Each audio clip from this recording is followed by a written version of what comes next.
Hi, ako nga pala si Rachel and welcome to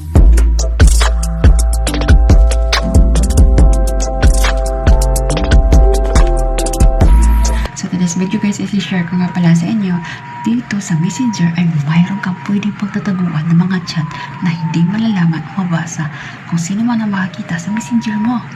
Sundan mo lang po ang tip na ibibigay ko sa inyo and follow this.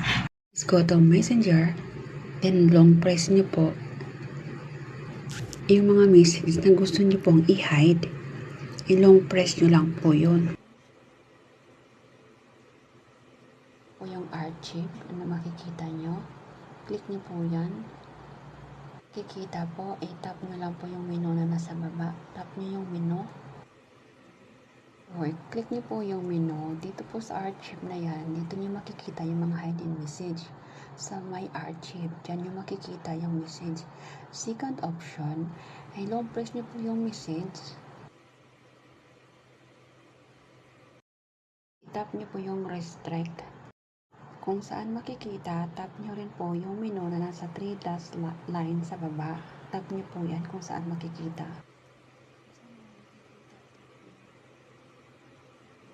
Diyan ay click niyo po yung top setting. Yung setting po, i-click niyo po yan. Lang po sa baba, may makikita ka diyang privacy and safety. I-click niyo po yan. Kita po kayo diyang restrict. Kapag nakita niyo na po yung restrict, i-click niyo po yung restrict. Makikita yung restrict, i-tap niyo lang po yung menu.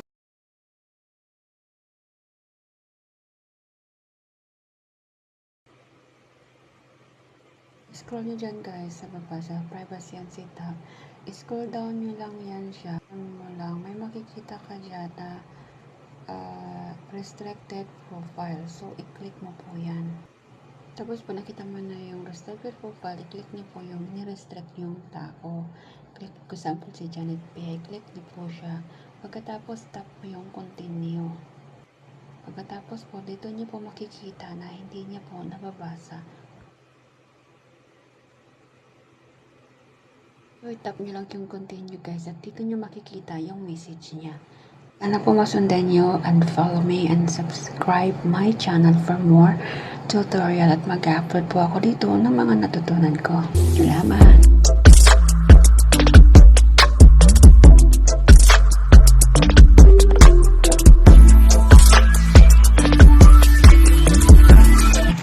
Button and subscribe my channel.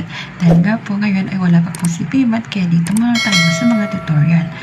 Sa mga nagpipim at tagabang, only is in lang po ang mayroon kami sa ngayon.